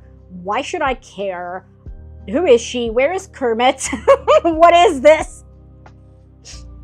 Isn't Sabrina Carpenter a witch from a TV show? Well, I would not even have been able to guess that. Because again, me and names, not good. But yeah, so many people got angry with me. Sabrina. Yeah, no. Sabrina is something else. No. This is... Where's the frog? Yeah, and she's having like a back and forth with Miss Piggy, and I'm supposed to find it funny, and I'm like, I don't know who this is. I'm sorry. It's like legitimately, you're hyping this up as this big thing that I'm supposed to care about, and I have no idea who this is. And when I expressed that, people got angry at me, and they thought I was like purposefully being a dick about it. No, it's not this side. It is... It's the other side, okay. When it's like, no, I don't know who this person is, and by the look of them, they don't look like somebody that I should care about based on the things I like, you know? Sabrina Carpenter hosted an absolute NSFW episode of Saturday Night Live last October. Yeah, that makes more sense to me because Saturday Night Live's guests are always kind of, I don't know, cringe for lack of a better word, I suppose. They used to be good, but I know it was like almost 20 years ago now, but I'll never forget when they had like Katy Perry as guest star. And even though she was in one of my favorite skits of all time, which is the Japanese language course skit, which is hilarious. It's so funny. But she was like on it, and the whole thing was they were talking and making jokes about Samara, the made-up controversy, because Katy Perry was on Sesame Street and parents complained that she was wearing a t-shirt that was too tight and it was too revealing for their children or something. And that's just kind of how I think about Saturday Night Live's guests that they'll get on. It's like, okay, it's famous person of the week. Cool. Like, this isn't very relevant to my interests. So yeah, to see somebody like that on The Muppet Show, I'm like, who is this? Why is she here? And I was thinking about that, right? Because The Muppet Show in the 70s, they always had celebrity guest stars. That was the entire point of The Muppet Show. But if I think about the kind of guest stars they had in the 70s, it was always celebrities that had some level of like creativity or weirdness about them. Because that's what The Muppet Show was. It's kind of this haven of weird artistic types. So even people who were in the mainstream, like Mark Hamill, that was because the Jim Henson Company worked on Star Wars. That's why Mark Hamill was a guest star. And the other like celebrity guest stars are people like, what's her name? Mary Poppins. I forget her name, but you know who I mean. She was a guest star. And Alice Cooper was a guest star, and that episode's really funny because it's just Alice Cooper running around trying to get the Muppets to sell their souls to the devil. And it's insanely funny. It's really, really funny. And Elton John was a guest star in one episode, and it's also really, really good because he's wearing the most flamboyant costumes you can possibly imagine. And then, who was the other one? Peter Sellers. The Peter Sellers episode of The Muppet Show is amazing because it's Peter Sellers just being Peter Sellers. Paul Simon, yeah, that's another one. I don't remember the Paul Simon one that well. But I feel like the guest stars in the original Muppet Show, they were big names, but there was always some kind of level of creativity. It wasn't just somebody who's a celebrity just because they're a celebrity. Unless you want to count like Raquel Welch. That might be somebody where it's like, okay, you're kind of pushing what kind of person you want on your show. But then you have like Sabrina Carpenter, and I'm like, who is this like Diet Coke version of Taylor Swift? Like, why is she on The Muppet Show? Wasn't the woman who played the Wicked Witch of the West on Sesame Street? Yes, she was. That was lost media for a long time, but it recently became available again. I think it's on YouTube. I think let me check because I've got YouTube open. I think the original Sesame Street channel might be the one who uploaded the episode. Wicked Witch. Let me just go here. Okay, no, that's just about... Oh, here we go, yes. Sesame Street episode 847, 1976, The Wicked Witch episode. Yeah, so it's just on YouTube now. You can go watch it. But for 40 years, it was lost media because it aired once and parents complained that it scared their children, so it never aired again. And it wasn't released on any home media, and the only place where it existed was in the Sesame Street archives. And it was a big call to try and get it released to the public because all the other Sesame Street episodes were available in certain places, apart from maybe a handful which are considered lost media. But that was the holy grail. And then eventually, I think somebody who works at Sesame Street just dropped it in archive.org or something. The ironic thing is, Jim Henson was part of SNL Season 1, and he was being edgy, but the SNL writers were far too up their own asses to care. Yeah. Hiccup. The thing is with Jim Henson, he always wanted to have a darker take with his Muppets. I don't know if he felt he needed to overcompensate because people thought, oh well, puppetry, it's automatically for children. So the SNL season of Jim Henson, the puppets are really over-sexualized in the kind of jokes they were making. So I would probably not be super into it because it's just not my kind of humor. But I do find it funny that Saturday Night Live was just nah, this is stupid. We're not gonna keep you on here. And then he went off and made the Muppet Show as one of the best pieces of television ever. I don't think I've seen any Muppet episodes. I saw the Muppet Christmas Carol once when I was in the single-digit ages, and that's all I can think of. I would actually highly recommend the original Muppet Show. It's legitimately funny.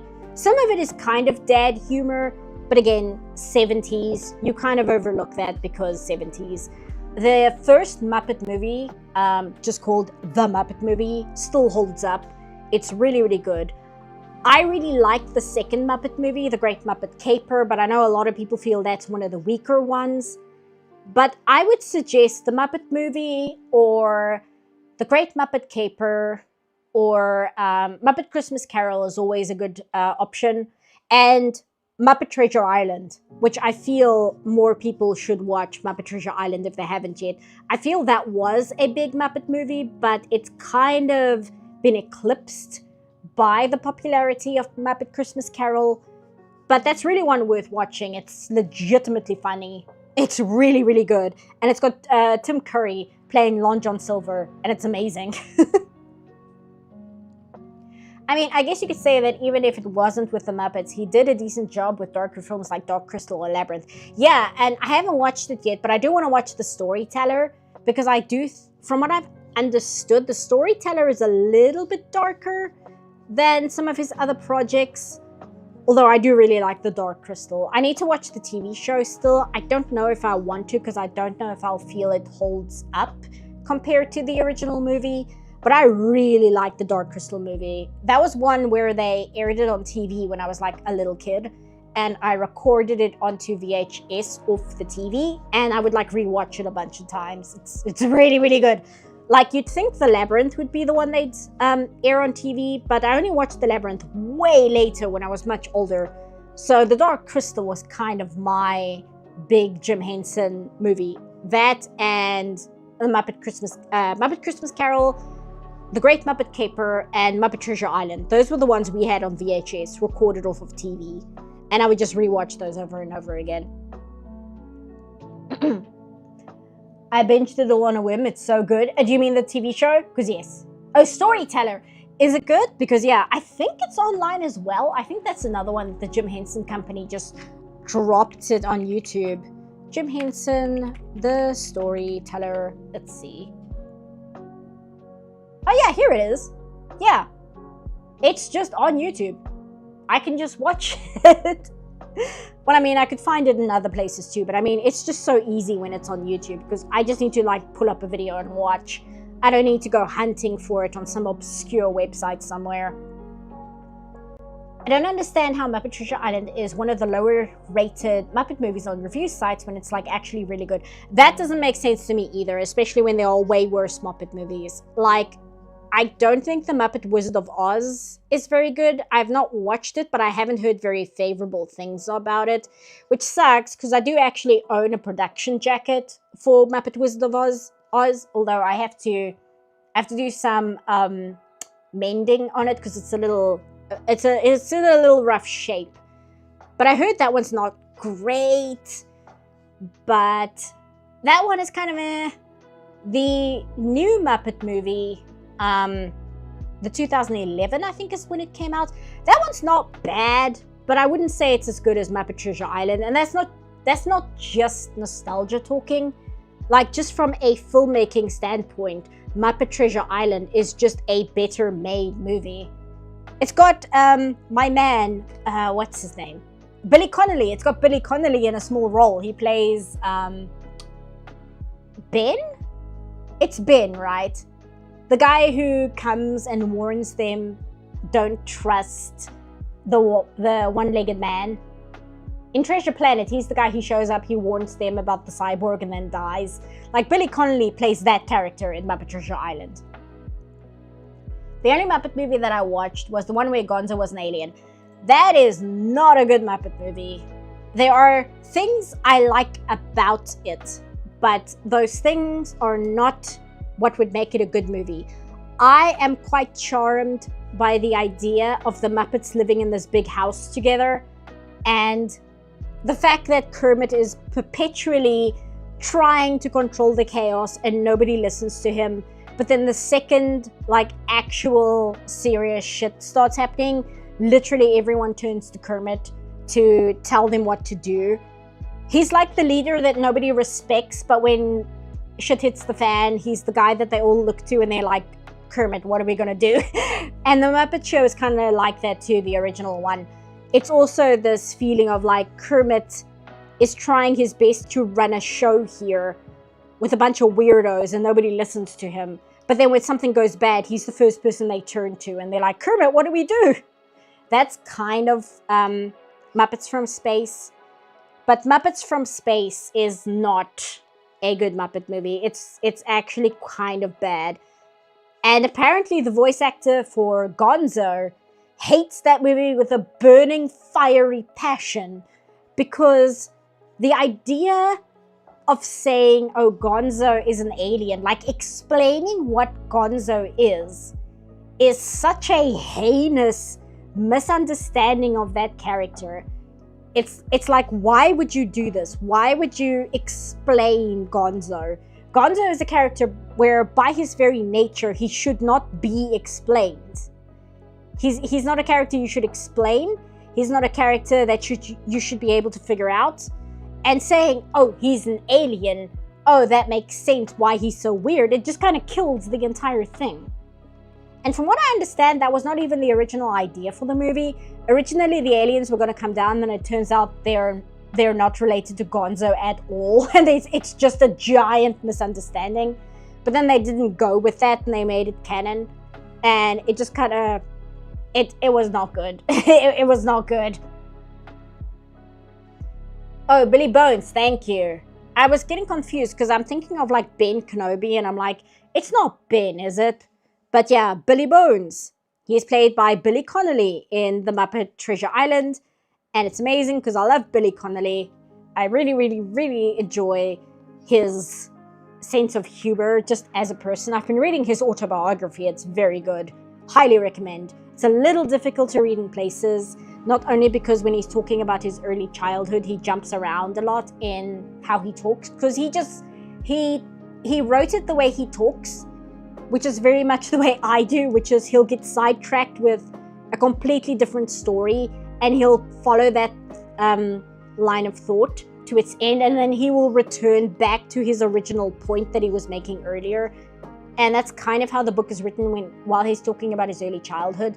But also, unfortunately, there is a lot of like bad childhood stuff in there, which is upsetting to read about, like genuinely upsetting, where I read it and I'm glad I did, but there's a lot of it where it's really upsetting. It's the best word I can think of it. It's just, it doesn't make you feel good. but it's the man's life. It's him explaining his life and what he's done and what he's been through. So one just has to be aware that there's some hard-hitting stuff in there. And he doesn't beleaguer, is that the word? He doesn't beleaguer the events that are upsetting, and he doesn't really focus on them and talk about them for hours and hours. But the fact that they're there and he mentions them and it's very clear that they affected him, one just has to know those are there. So very, very good. But he's in the Muppet Treasure Island. I almost said Muppet Treasure Planet. That's a movie that should exist. He's in Muppet Treasure Island, and his small role is very, very good. And Tim Curry as Long John Silver is amazing. I honestly struggle to see another actor in that role if they ever decide to adapt it again. I think Treasure Planet is the only one where I'm like, okay, yeah, well, the Long John Silver in Treasure Planet and Tim Curry's Long John Silver, they're two completely different characters and completely different stories. But Tim Curry as Long John Silver is just so great. I saw somebody on Tumblr explain it the reason Michael Caine is so good in The Muppet Christmas Carol is because he treats the Muppets as real actors that he's acting with, whereas Tim Curry is very good in Muppet Treasure Island because he acts as if he himself is a Muppet. And I think that's a perfect way to explain it. There are different approaches to their characters. Because yeah, Tim Curry is being the most Tim Curry ever in that movie, and it's fantastic, and it just works so well. Where in any other movie that would be bad acting, but because it's, Muppet Treasure Island, it works perfectly. Okay, where is an image of Gortash's mother? Because I need to look at her sleeves. Oh, right, she's got these weird cuff things. Tim Curry said that he treated the Muppets like actual actors. He has seen the Tumblr post and talked about it once. Really? I didn't know he saw it. That's awesome. I'm going to have to look that up. I hope he's doing well. Do that. Treasure Planet is such a good movie. Treasure Planet is legitimately one of the best movies Disney has ever made. It's not even my favorite. As I say, The Little Mermaid is my favorite. But Treasure Planet is such a phenomenal movie. And I remember being at animation college, and so many of our animation lecturers would talk about, oh, it's a bad movie. And I would be so confused. And I remember asking one of them why. Why is it considered a bad animated movie? And the reason he gave me was, oh, the character designs are inconsistent. They look like they come from different movies. And maybe that's a point you can make, but that doesn't make it a bad movie. There are lots of animated movies that are considered good that have that problem. So to this day, I still don't know why certain animation lecturers that I studied under consider it a bad movie. Because it's not. It's one of the best things Disney's made. As far as I know, Tim Curry is not doing well, but he remains a good sport. Oh, okay.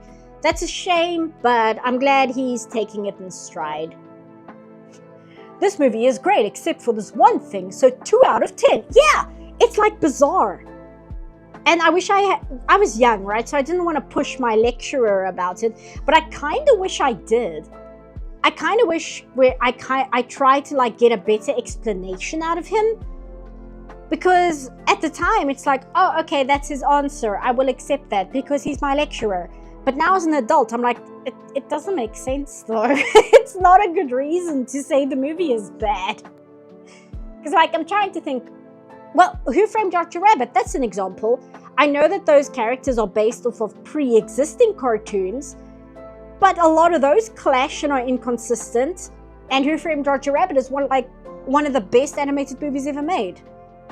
And what else? I'm blanking, but I know for a fact there are other animated movies that have had characters that look like they come from different movies. Video game. Oh, you know what's an example? This might be a controversial take, but I guess Animal Crossing. There are villages in Animal Crossing which look like they come from a completely different game, to the point that it's literally distracting. And I don't play Animal Crossing myself, but I don't think that it's considered a bad game series, right? Spider-Verse. The thing is with Spider-Verse though, is the fact that people are different art styles is like the point. So you can't really point to it and say, oh, the character designs are all different, so it's bad, because they're supposed to be from different universes, so it makes a lot of sense. But yeah, no, it's just a bizarre reason to say, oh, the movie's bad because of this. As an adult, it's like, no. I don't believe you. To be fair, Who Framed Roger Rabbit was also pretty innovative by combining animation with live action, so maybe the argument is that it's technologically imperfect, but I see your point. Yeah, I need to watch the making of. I know it's on YouTube somewhere, because apparently it's just absolute insanity why they did certain parts of the movie the way they did. And they didn't have to do it that way, but they purposefully made it harder on themselves to make the illusion of the living cartoons more believable. Coraline was like that too. I remember going to a panel explaining how they made Coraline, and I remember walking out of the panel being like, why would anybody do this? Why would you purposefully make your life so difficult when you didn't have to? And the answer is because they're stop motion animators. It's what they do. I mean, the aliens in Treasure Planet are different species, so of course they would look different. Yeah. I guess maybe it's like something like, well, Amelia looks a lot different to the spider guy, whose name I forget. I don't think it's important. Like, maybe you could, like, argue in that way, but even then, that's just a visual thing. That doesn't reflect upon the writing or the story.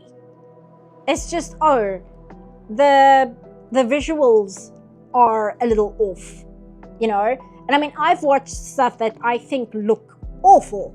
As I've said before, I really, really, really dislike the way that the 2003 Ninja Turtles cartoon looks. I genuinely think it looks terrible.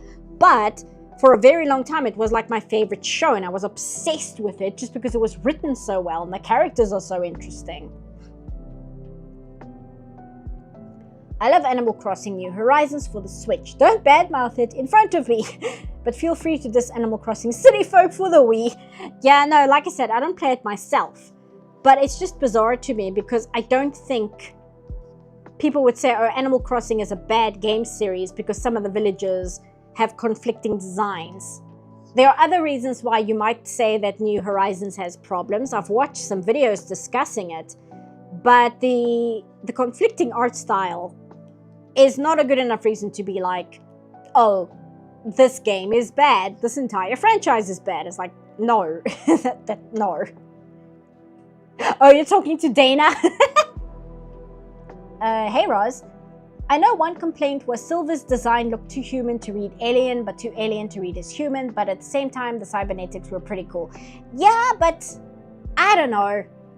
Maybe it's just because I've watched a lot of weird animated shit, but it's not that weird a design. I've seen some weirder things. I mean, I grew up with weirder things. So, yeah, I don't know. It just doesn't hit for me like that, but I suppose that's a subjective thing, right? That doesn't mean because it's that way for me, it's like that for everyone. I'm looking at this and I just realized I should have this hand come over this panel like I've got it here, because it actually gives quite a cool effect. And I want the panels to look rather organic, which might make it a bitch to cut this up into pieces when I upload it. But I don't know, it looks nicer, so I think I'll keep it like this. There we go, give it some perspective. No, wait, that perspective doesn't make sense because his body is over here. So it can't be like coming out this way because his body is over there. Okay, never mind. But I'll still keep it over the top like that. Okay, this one is more or less done. So what I can do now is I can jump over to the second page. But I think what I'm going to do instead is I'm going to set this one up for cleanup rather. Which I think will be a little more fun to watch as well. Because with the second page, I still have to do a bunch of the like thumbnailing stuff. And that might be kind of boring. And I might want to focus on it a little bit more than I am. So while I'm talking, it might not result in the best outcome. What is this? Okay, so this one also needs to be here. These are yellow, so they are effects layers. Yes, so they're effects layers, so they can stay there. Mark this as red.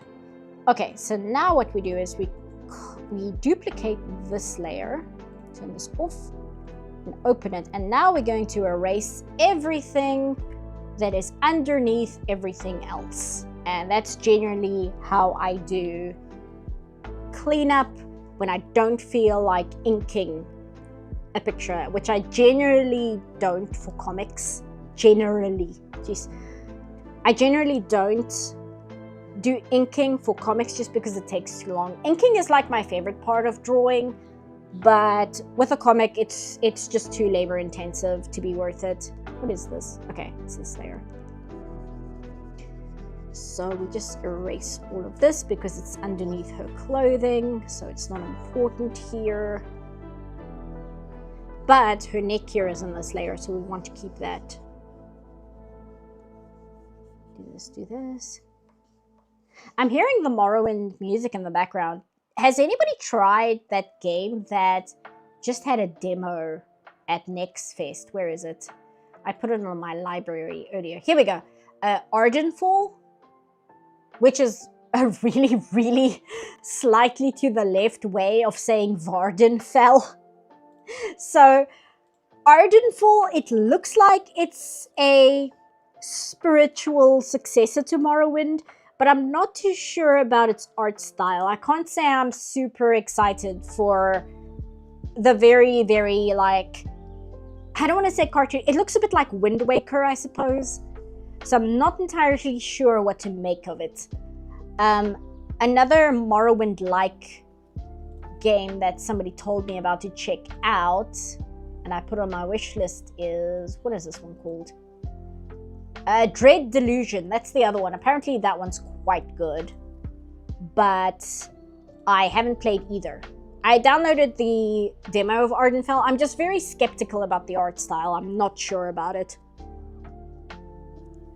My brother-in-law recently said that Mass Effect is boring. He never played the game and only watched gameplay on YouTube. Did he skip the story sections? Because Dana told me she has a friend whose husband played it for her because she can't really do shooting very well.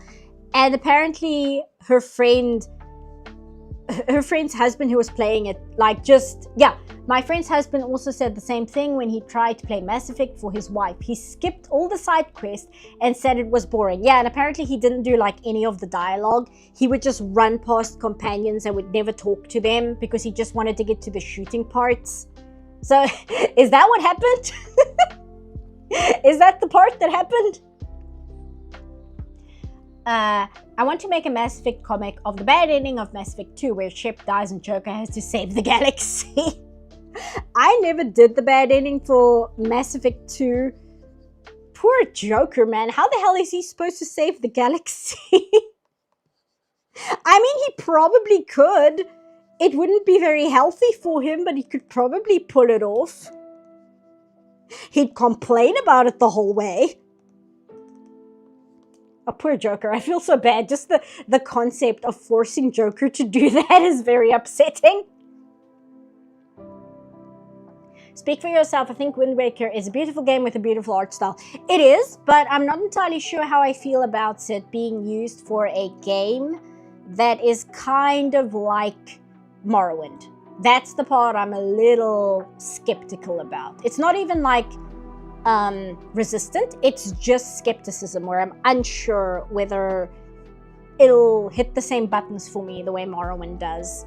Specifically, well, I say Wind Waker, you know what it actually reminds me of? It's a little bit more like RuneScape is probably a better comparison.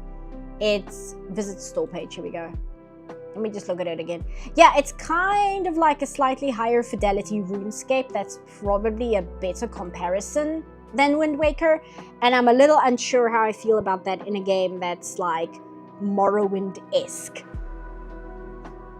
With that drugged up Volus who thinks he has insane powers. And then there's a poster in Mass Effect 3 of like the biotic god Volus against the wall in the Citadel DLC. It's very funny. Oh, it's not on this machine. I have a screenshot of it somewhere because it just cracked me up so much. I never played much Animal Crossing. My casual life sim game of choice is Stardew Valley. Y'all can keep your furries. I'm too busy simping for Haley and Shane.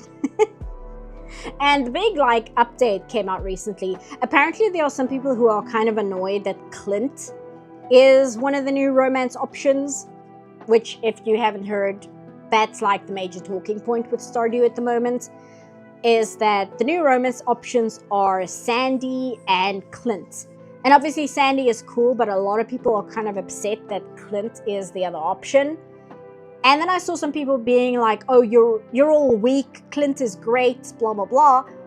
And then I'm like, I don't know, man. I used to know somebody a lot like Clint, and it was not a fun experience for me.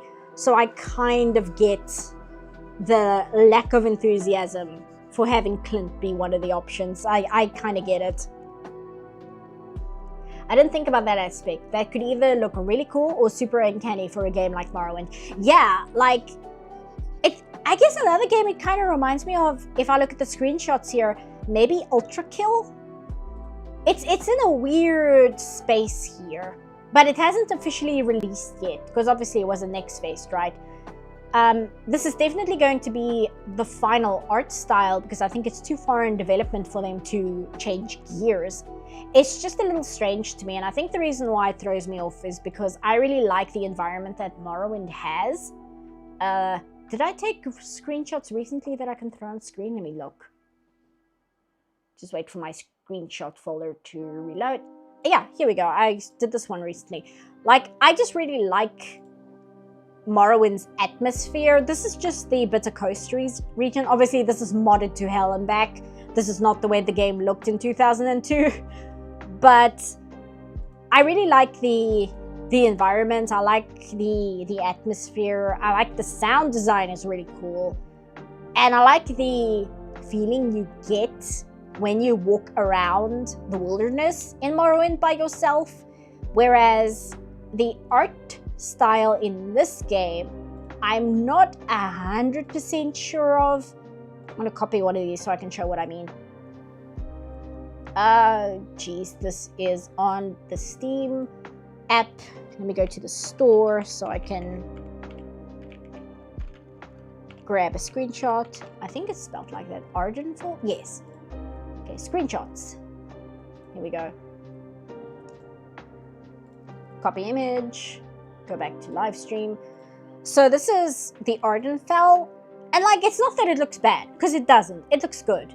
I'm just a little skeptical whether I can get the same like feeling, for lack of a better word, playing this than I would, oops, wrong one, than I would Morrowind, which is, where is the screenshot? Oh, go away, Mindy. Ah, Mindy! Did I just paste it here? I don't know where it is now. It's here somewhere. It's here somewhere. Oh, here it is. Duh, it's the same program. So I'm just not sure whether it will deliver the same kind of like atmospheric experience that I'm looking for when I'm playing Morrowind. Because like one of the major reasons I play Morrowind, besides the extremely intricate lore and how the lore directly ties to the main plot, is I play it for the atmosphere. And I'm just unsure whether this art style will be able to deliver the same feeling that I would want from Morrowind. Go away, Mindy. You can't escape her, can you? She haunts me, I was telling you. It's like a curse. I'm pretty sure 2002 computers would explode even thinking of running that. Yeah. The amount of mods running, like the version of Morrowind I have has so many mods attached to it, and it's running a version of Morrowind that I ripped from a CD, like my physical copy of Morrowind, like what, 15 years ago? So it's like an exe file pulled from the original disc with a bunch of mods attached to it, and those mods have been edited by my brother, who they've been applied to this exe file to the point where the exe file doesn't run if this mod list is not attached to it. Like, it doesn't run in vanilla. It has to run with these mods plugged into it. So that's the version of Morrowind I'm running. Now I get back to this. Because I'm watching the time there. I'm going to have to say goodnight soon. Because again, we're doing the free stream if you weren't here earlier. Free stream is a little bit shorter than the Patreon stream because I didn't want to not stream just because the Patreon didn't make its target. But I also didn't want to, like, scam the Patreons where, oh, you didn't reach the tier, well, I'm going to stream anyway. Like, that's just unfair towards them. So having a shorter free stream where I just draw whatever is kind of like my solution. And then we'll have 2 streams a month instead of 1 if the Patreon goal is met. And if it isn't, then we just have the 1 free stream, which is a little bit shorter. And then there's no art requests. It's just me working on whatever I'm working on. What else are you guys saying? It kind of reminds me of Polygonal Torchlight. Hiccuping. I don't know what my problem is tonight. I've never played Torchlight. Oh, you guys can't see my screen. I've never played Torchlight, but I kind of recall the name. Like I said, to me, it's like a mix between RuneScape and Wind Waker. Wait, I need to turn this off. Turn this one off. Turn that one off and turn... Oh, well, the blood splatter is on this one. Okay, hold on. Let's cut this onto a new layer. There we go. So we turn this. Okay, that one stays on. That one stays off. This one is the panel indicator. And the background. Okay, so it's these ones. And then this one, I must delete this here. There we go. Okay. I'm setting this up to clean up and color later. It's what we're doing at the moment. Okay, so this is ready over here. Just clean this up here. Finished the next phase of my novel outline, which just involves setting boundaries for myself and how many characters will be the main focus. Spoiler alert, 34 of them. So like Morrowind then. Although I don't think Morrowind has like 34. I'm trying to think how many like quote-unquote main characters are in Morrowind. The thing though with Morrowind is a lot of the main characters are never on screen. They're like vitally important to the story, but they also don't exist in the current timeline. Again, this is why I like Morrowind. It's cel-shaded, so the Wind Waker comparison is kind of that. Yeah, it's kind of that, but I feel like Wind Waker has a slightly more cartoony approach, whereas this is a little bit more involved. Like you can see it's got dithering and stuff on it here, and like ambient lighting and things. So it's kind of Wind Waker, but also kind of not. Would you include the Ashlander tribes? I would, but I think not as individuals. I think that the tribes as tribes, like as a representative of that culture, as a collective, you could say that's a character in like the same way that a house or a location can be a character in certain movies or TV shows. So the Ashlanders, I feel you could count as a main character because they are super important to the story, but not in like, oh, the wise woman or the chief. Although I think the wise woman and the chief, I think it's usually the same person. I can't quite remember. But yeah, I think I would count the Ashlander tribes as a main character because the story doesn't function without them. They need to be there. Because Vivek is definitely a main character. Ol Malexia is main character, even though you only physically see her in the DLC, but she's extremely important to the story. Degathur is obviously a main character. What's the man's name? Fir, the guy who lives in the tower with the clones of his daughter wives. Like that guy, The guy who cloned a bunch of women using his own DNA and made them both his daughters and his wives. Like, he's a main character. Sotha Sil is the main character. The Nerovar is the main character, and he's been dead for like 3,000 years. For sure, it adds a lot more character to the main story. The Rogue Telvanni. Yeah, that guy. You know who I mean. That guy. What the fuck is that backstory? The thing is, the cloned sister wives... No, they're not even sister wives, they're daughter wives. The cloned daughter wives are completely irrelevant to the entire plot. That's just something he has. It has like nothing to do with the story. It doesn't tie into the main plot in any way, shape, or form. He just has these women that he cloned from himself and are like both his daughters and his wives. And like you can talk to them about it and they themselves are like, yeah, it's kind of complicated. Because he's not like keeping them locked up and docile. They can like, they're relatively independent. They're just kind of confused as to how to explain their own existence to other people. Morrowind's a very good game. I went to the bathroom and came back just to hear clone daughter wives. Don't worry, it doesn't make any more sense in context either. That's kind of the point. It's just something that exists in Morrowind. It has nothing to do with the main story. It's just something where like one of the super important characters to the plot has as like a fun character detail, as a fun bit of trivia where it's like, oh, by the way, all these women who live with me, yeah, I cloned them from my own DNA through magic. They're also my wives, but they're also my daughters, but they're also my wives. Don't worry about it. It doesn't really have anything to do with the story. It's cool. Don't worry about it. Morrowind's so good. And like, I'm trying to think, what are some of the, like, I could talk about Vivek. Everything about Vivek is weird. I love Vivek, even though he's a bastard.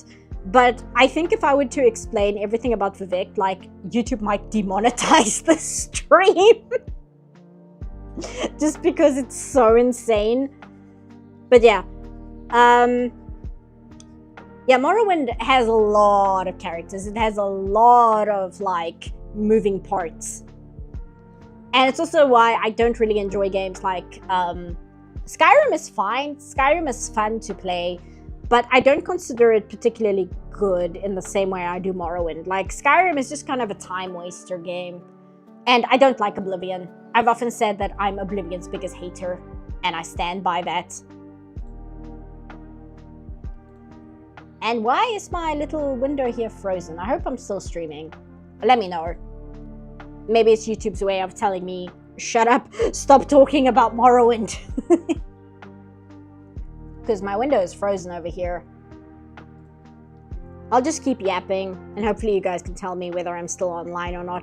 If not, then I'll make a community post or something. My tab crashed, but I'm back now. Did your tab crash or did my tab crash? Because everything's frozen here. I'm reading the chat through Streamlabs. Is anyone else still here? I'm still online. Okay, hold on. I think that might be me. What is going on here? Pause, play. See if this works. Go to top chat. Let's see what's happening. Yeah, I can see you, the boy. I'm just trying to see what's going on here. Oh, everything broke. My tab crashed, but I'm still watching the chat just fine. But if anyone... Yeah, okay, hold on. We're having a problem. Oh, I wonder if this is YouTube again. Don't know if you guys can see this. YouTube appears to have gone nuts again. I don't know whether that'll go through or not. I don't know whether that'll go through. What can we do? Let me open up a new tab, go to YouTube, see what's going on. Go to me, create, go live, see what's happening here. Because yeah, this is very broken. I can see you live for me. Can you hear me though? Yeah, or we could just blame the tourists again. I mean, yeah, we can do that. I can see just right. Okay, okay. Yeah, here it says I'm still on. Let me open it here and close this one, see what's going on. Connect your encoder to go live, it says. Okay, so in this window, I'm still okay. So I'll close that window. Okay, so I'm working in this tab. I had to like reopen the tab, but I can hear you also. Okay, cool. Yeah, I don't know what that's about.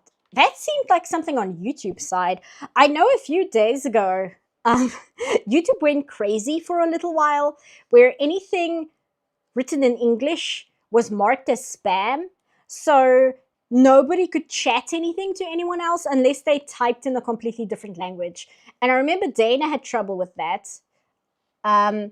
because Dana was trying to super chat to somebody and it wouldn't go through.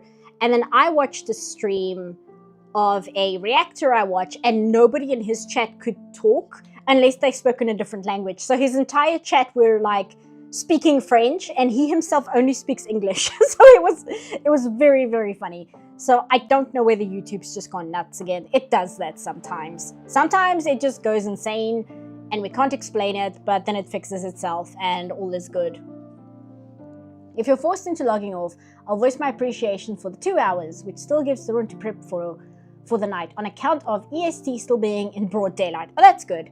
Yeah, I'm about to say good night because I am over 2 hours now, but let me just finish deleting the blue lines for these panels, and then I'll call it a night, because I also need to give my voice a rest, because I think I might be catching a cold.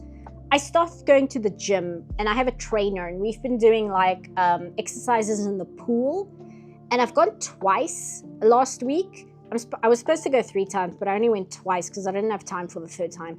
And I'm unsure whether spending so much time in the pool suddenly has like caused me to catch a cold or something. But I can feel it, like I'm not sick, but I can feel it creeping up on me. So I'll also stop streaming in a bit, just for the sake of not using my voice too much and like straining my voice, because I don't want to get sick. Those are good teeth. Yeah, they're supposed to be a little bit off-putting and creepy, which is why they look like that. They look creepy and off-putting because they're supposed to be creepy and off-putting. Let's just do this so I can delete. There we go. That blue, don't worry about that too much. Raphael here. Just delete this blue here. I'm going to keep the jawlines because even though I'm going to put them in silhouette, I might give a little bit of suggestion of some lines just to give them a little bit of dimension. I'm going to color in the drawings. Oops, I did it again. Just not on stream because we're doing a free stream, so it's a little bit shorter than a Patreon stream. So I just stream for about like 2 hours or so on just whatever I'm working on in my free time. And then we hang out for a little bit so that patrons feel like they're getting a proper stream. And I'm not just streaming even though the Patreon hasn't been met, but I'm also still streaming and I'm hanging out with you guys. And I'm still like getting content on my channel, quite frankly, because I don't always have time to make videos when I'm working for the studio. And I'm working at the moment for the studio, but it's a smaller project. I can't talk about what it is. It's going to be a fun thing to say I worked on, but the timing, like when I am expected to work on it, is a little bit strange. So I'm not working as hard as I did when I was working on the movie, but the day I'm working, I'm like working super, super hard. And then the next day, if I don't have anything to work on, I'm like free that day, but I don't really know ahead of time if I'm free or not. And in those cases, I'll like work on a drawing or work on the Velma script and stuff like that. So that's what I've been doing lately. And this drawing is just something I've been doing in my spare time when I'm not writing Velma and when I'm not working. When it's the next Patreon stream, I want to try and be there at the start next time like I used to. If the payment comes from Patreon, I think early next month, and it's over $100, then like for the month, then you guys get a Patreon sponsored stream. Otherwise, it'll be another free stream. But as to when, I usually have my streams near the end of the month. But now that I'm doing 2, let me see what March looks like. Go here, okay, February. No, I don't want to go. February, March. Here we go. Okay. So the end of March is on a Tuesday. So I'll probably stream on the 28th on March and maybe the 7th. So kind of what I did this month, where there will be a stream. If I'm doing 2 streams, one will be at the start of the month and one will be at the end of the month, because that worked out quite well for February. I quite liked that I spaced them out like that, and it'll give me some time to see what the Patreon reward does and whether it makes the tier that it needs to for me to give a full art stream. So that's kind of what I'm looking at. Planning is not always my strong suit, but I'm doing the best with what I've got. Okay, so we get another stream in a week. Yeah, pretty much. Unless like I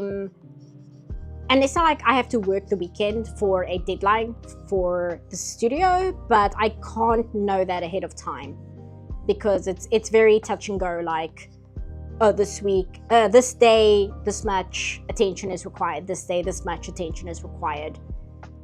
And it all just really depends. Do this. Like I said, I'm just erasing the blues and I'll say goodnight. Cleaning this up a bit. Doing this.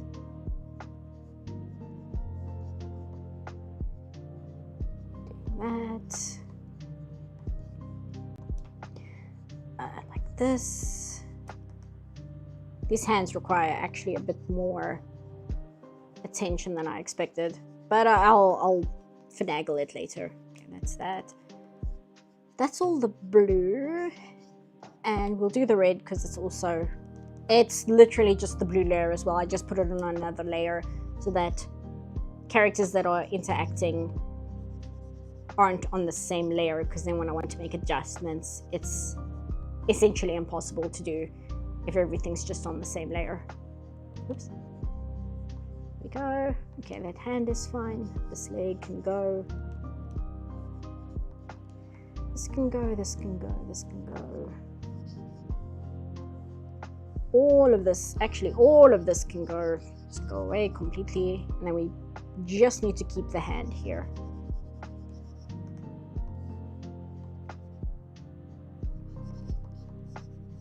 Do that. Do that. And here. There we are. So that is essentially what it'll look like. I need to clean up like some of the lines underneath. And then what I'll do once I've cleaned everything up is you flatten all the pencil lines into one layer. You lock the opacity, and then you go in and you just grab a big brush and you just, oops. Is this the brush? Yes, it is. Oh, on the wrong layer. And you just lock the opacity and you do this. And you just make all of it black. And then you do the color underneath. And then you color the lines. I actually have an auto action for that. I used to do it by hand. But since it's essentially just a thing to make the line art look nice, and I would have done it manually anyway, I've downloaded an auto action that just does it for me. And it saves me so much time, and it gets literally the exact same result as I would have if I had done it myself. So that's it for me. I just noticed you actually made a BG3 accurate coin and not a generic coin. Yeah, I was going to make a generic coin, but then as I was talking and drawing this part, I suddenly remembered that in Dungeons and Dragons, the gold coins aren't round. Let me see if I can show you. For anyone who doesn't know, the 3 denominations are like different shapes. Here we are. So copy this image, just bring you guys back. So in D&D, the different coins are different shapes, and the gold coin is this one here. And it obviously it's copper, silver, and gold. I'm not too sure what these are. I don't know whether these are a different country or not. I see this one has a crown on it, so I'm not entirely sure about that one. But generally, this is what the gold pieces in Baldur's Gate 3 look like as well. Like, if you look in the game, they look exactly like this, which is pretty cool. It was a detail that I wasn't aware of. I just thought, oh yeah, that's what the coins look like in Baldur's Gate. And then when I was looking at something Dungeons and Dragons related, I noticed that, oh no, the coins actually look like that in D&D. It's Baldur's Gate 3 that took the effort to model their gold to look correct, which is pretty good. Oh, it's platinum. Okay, yeah, so this is platinum. And what would this one be then? Back, what did I miss? Not much. Me explaining the coins in D&D before I sign off for the night. Because Dana said she liked that I used the D&D coin rather than just the round coin. I never knew that about D&D coins. We should bring coins like that into circulation IRL, because that's cool. It would make differentiating them a lot easier. Yeah, it would. And apparently, I know that's why some Asian coins have holes in them. It's so that when you put your hand in your pocket, or if you're blind, you can very easily distinguish which coin is what. And it's a lot easier than if they were all just round. But I think like D&D might have it a bit easier. But I don't know how easy it would be to mint in real life. It might be kind of a pain to mint coins in like specific shapes like this. Although I'm not sure how much more difficult it might be to how they mint coins already. I don't actually know that much about minting. I should look that up. That would be interesting. I thought it was so you could wear them as a sick necklace. I mean, maybe. Now that you mention that, maybe that's also part of it. Like, you thread your coins and you keep them in like a hoop, so that when you count them out, it's just a lot easier to count how many you need, and then you just give that. That might be it. Not sure. I really need to look into that, because that's like the kind of like nonsense trivia I really enjoy. Like the worthless trivia that contributes nothing to the story, but I really appreciate that it's there. I'm looking that up also. I think minting currency is about to become my next TISM rabbit hole. It's exactly what it is, right? It's like, oh, here's an interesting thing I don't know anything about. Time to like read an entire Wikipedia article, watch a 3-hour YouTube video, and like look up the history of minting in different countries. And like that's your weekend, basically. But let me say good night. I will continue to work on this, probably not tonight because it's getting late. And I will see you all next week, either for the free stream or the Patreon stream, depending on what PayPal tells me. And if PayPal doesn't like pay out in the next week, I'll just do the free stream and wait until it does, so I'll let you guys know what's going on. And that will be me. Let me stop the music and turn the volume back up. Are we ending? Yeah. Hey, Andrea. You still got the lumpy profile picture. We're ending because it's just the free stream. But I'll be back next week, either with another free stream or the Patreon stream, depending on what happens. But thanks, guys. I'm glad this went pretty well, because I was unsure if people would be interested in the free stream, but I figured we'd do it anyway and see how it goes. But I think that was fun. I'm very glad I can't actually see what my current view count is. Don't tell me. I don't want to know.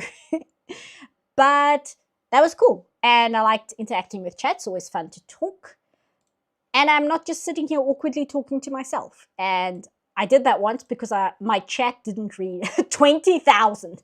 My chat didn't reload once. So I was just talking to myself for like an hour because I thought nobody was watching me. A million. I thought nobody was watching me, so I'm like, okay, well, nobody's watching me. I'm still going to talk as if people are watching me. And then it turned out my chat hadn't refreshed and people were actually watching me and I just wasn't aware of it. So I'm glad that we could actually have like conversations and stuff. But bye, guys. I will see you next week then. Next weekend. Bye.